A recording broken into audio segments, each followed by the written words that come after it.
नमस्कार, capital TV का खास शो राहुल का अग्निपथ देख रहे हैं आप। मैं हूं आपके साथ पूजा। कर्नाटक विधानसभा चुनाव का रिजल्ट कांग्रेस पार्टी के लिए बड़ी खुशी तो लेकर आया था, पर अफसोस सीएम चुनने से लेकर बड़े बड़े वादे पूरे करने तक हर चीज में कांग्रेस पार्टी को मुसीबतों का सामना करना पड़ रहा है। अब तो हालात ऐसे हो गए हैं कि कर्नाटक कांग्रेस के ही नेता विधायक अपनी ही पार्टी के खिलाफ हल्ला बोल दिया है, जिसे मनाने के लिए राहुल गांधी मैदान में उतरे हैं। दरअसल आज दिल्ली में राहुल गांधी की मौजूदगी में कर्नाटक कांग्रेस की एक बड़ी बैठक हुई। मीटिंग में राहुल गांधी के साथ मल्लिकार्जुन खड़गे, सिद्धारमैया, डीके शिवकुमार, कर्नाटक प्रभारी रणदीप सुरजेवाला, महासचिव केसी वेणुगोपाल समेत कर्नाटक सरकार के करीब 50 नेता मौजूद रहे। तो इस मीटिंग में आखिर क्या हुआ? बात बनी, सुलह हुई या हो गया बड़ा बवाल? इसी पे चर्चा करेंगे। मीटिंग की इनसाइड स्टोरी आपको बताएंगे। चर्चा के लिए मेरे साथ स्टूडियो में मौजूद है कैपिटल टीवी के एग्जीक्यूटिव एडिटर राजीव जी। राजीव जी, बहुत बहुत स्वागत है आपका। धन्यवाद। आज कर्नाटक कांग्रेस की दिल्ली में जो बैठक हुई है, बैठक में क्या क्या हुआ? देखिए, बैठक के लिए तो जो लोग पहुंचे थे उसमें centre of attraction CM, deputy CM और उनके साथ एक बीके हरिप्रसाद बीआर पाटिल थे। ये चार लोगों को अलग अलग तरीके की समस्या थी, जिसके निदान के उपाय लेकर राहुल गांधी आए थे, लेकिन उपाय वो खुद नहीं बता पा रहे थे।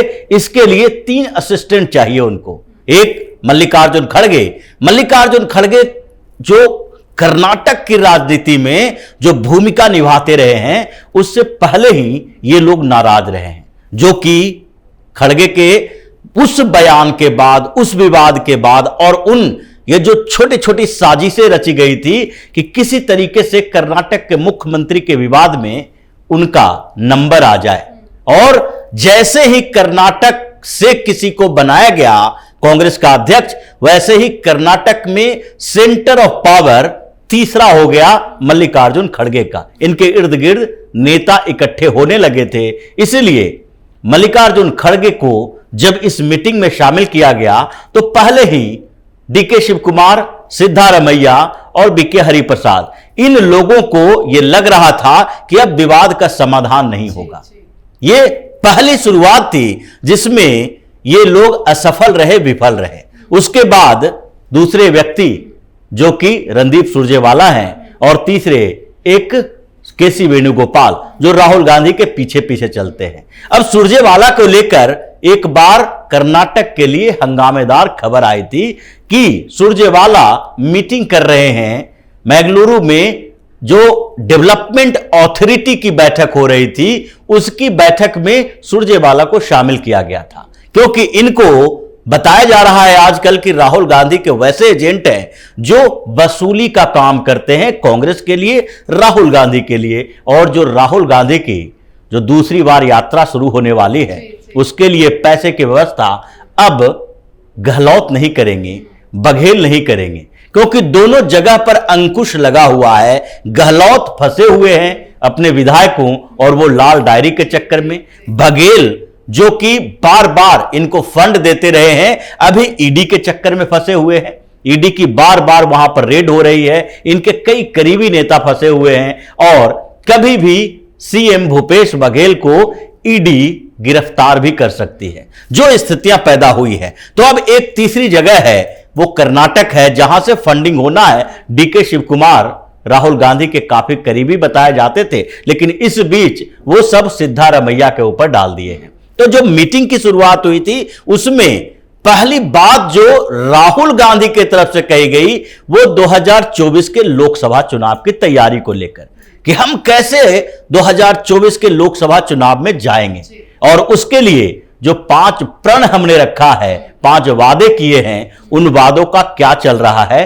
एक्शन टेकन रिपोर्ट चाहिए थी राहुल गांधी को, और यहीं से विवाद की शुरुआत हुई, जब यह मुद्दा उठा कि कांग्रेस कोई भी ऐसा काम न करे, वहां की सरकार कोई भी ऐसा काम न करे जिससे लोकसभा चुनाव के समय भारतीय जनता पार्टी को यह मौका मिले कि आपने वादे पूरा नहीं किए। अब इस पर पहली प्रतिक्रिया जो आई डीके शिवकुमार की तरफ से यही आई कि हम 3 वादों की चर्चा कर रहे हैं अभी, और वो अनाउंस भी कर दिया गया है। जो हमारे 3 वादे थे, फ्री की रेवड़ी देने की बात जो थी, उसके लिए हमें 52,000 करोड़ 52,000 करोड़ की जरूरत महसूस हुई और अभी 2 योजना लागू करना बाकी है, जिसमें से एक फ्री बिजली, जो 200 यूनिट तक फ्री बिजली देने की घोषणा की थी, वो वादा पूरा करने के लिए 5 अगस्त का टाइम निर्धारित किया गया है, जब हम लोग उसका अनाउंसमेंट करेंगे। फिर महिलाओं को 2,000 रुपया भी देना है। अब सब मिला जुला कर देखा जाए तो कम से कम 80,000 करोड़ रुपए हर साल हमें चाहिए। और अभी कर्नाटक की स्थिति क्या है? कर्नाटक सरकार के ऊपर 5,35,000 करोड़ का कर्ज है। बिल्कुल 5.35 लाख करोड़ का कर्ज कर्नाटक सरकार के ऊपर है। इलेक्शन कमीशन का डाटा है कि हर वोटर जो कर्नाटक का है उसके ऊपर 1,02,000 रुपए का कर्ज है। 1 लाख रुपया के कर्ज में हर वोटर दबा हुआ है और उस सरकार में ये लोग फ्री के रेबड़ियां बांट रहे हैं।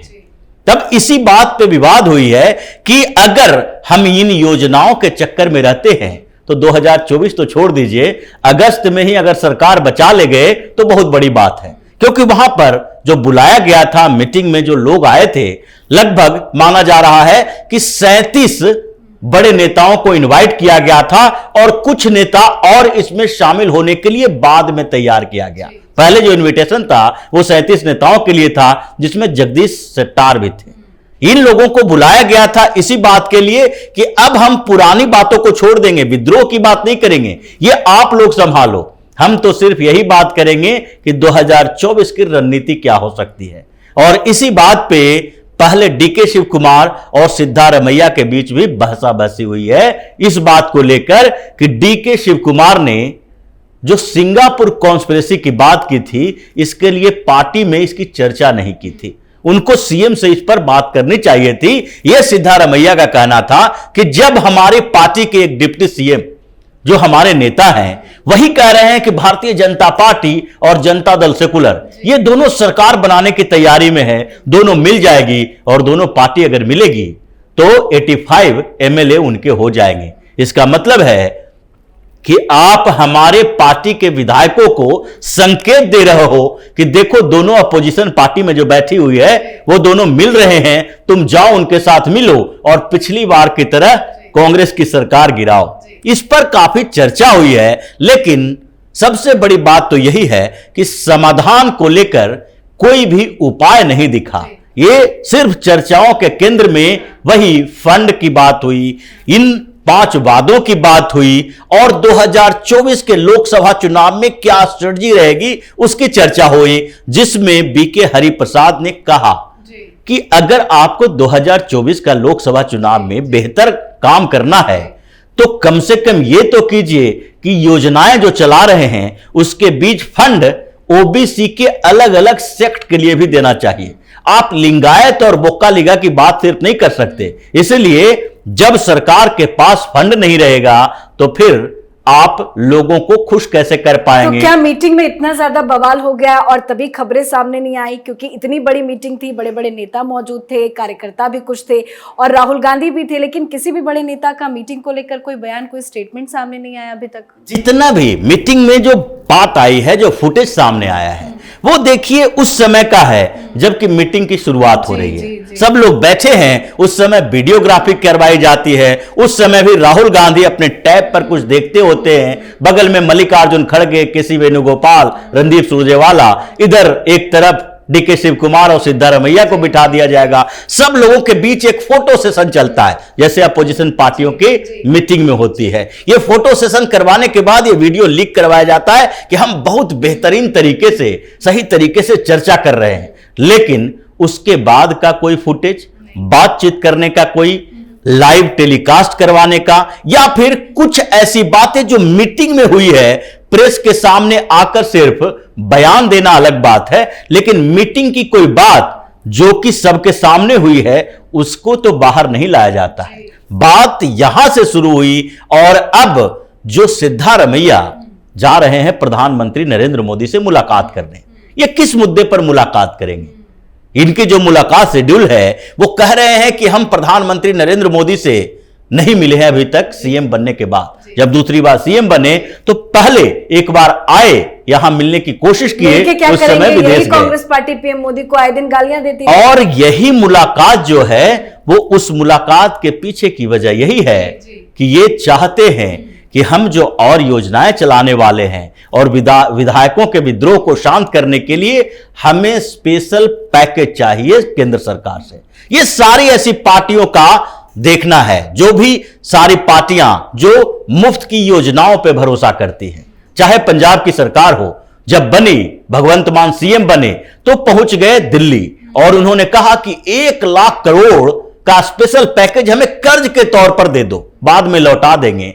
केंद्र सरकार को किसी राज्य ने पैसा वापस किया है? स्पेशल पैकेज की मांग करने के लिए पहुंचे क्योंकि वहां भी 3 लाख करोड़ का पंजाब के ऊपर कर्ज था और मुफ्त की योजनाएं चलानी थी। लेकिन यह संकेत मिल रहा है प्रधानमंत्री नरेंद्र मोदी के एक दिन पहले के उन बयानों से, जब वो पुणे में बात कर रहे थे और लोकमान्य तिलक अवार्ड के बाद जब उन्होंने चर्चा की शुरुआत की और कुछ बातें कही, उसमें मुफ्त के रेवड़ियों के ऊपर भी चर्चा थी। और उन्होंने कहा कि जिस तरीके से राजस्थान का खजाना खाली है, कर्नाटक का खजाना खाली है, पंजाब का खजाना खाली है और ये लोग मुफ्त में योजनाएं चला रहे हैं, ये देश का नुकसान करेंगे और युवाओं के रोजगार, युवाओं के विकास के अवसर को छीन लेंगे, जिस तरीके से कर्नाटक में चल रहा है। और अब कर्नाटक के सीएम पीएम मोदी से फंड मांगने जा रहे हैं अपनी सरकार बचाने के लिए। लेकिन एक बात तो है,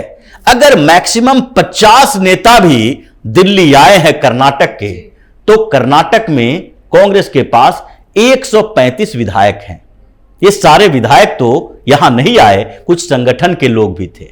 अब जो कांग्रेस के विधायकों को समझाने की जिम्मेदारी इन लोगों को दी गई है, वो मुश्किल दिख रहा है, क्योंकि हर दिन कांग्रेस के लिए वहां अगला दिन का इंतजार करना मुश्किल दिखाई पड़ रहा है। वहां पर एक के बाद एक विधायक जुड़ते जा रहे हैं, डिमांड वही है, फंड की बात है और सरकार नहीं चलने देने की धमकी है। विपक्ष दिल्ली में भले ही संसद में हंगामा कर ले, लेकिन कर्नाटक में तो स्थिति यह है कि आज अगर कर्नाटक विधानसभा का सत्र चले तो कांग्रेस के विधायक ही सीएम, डिप्टी सीएम को वहीं पर घेरना शुरू कर देंगे।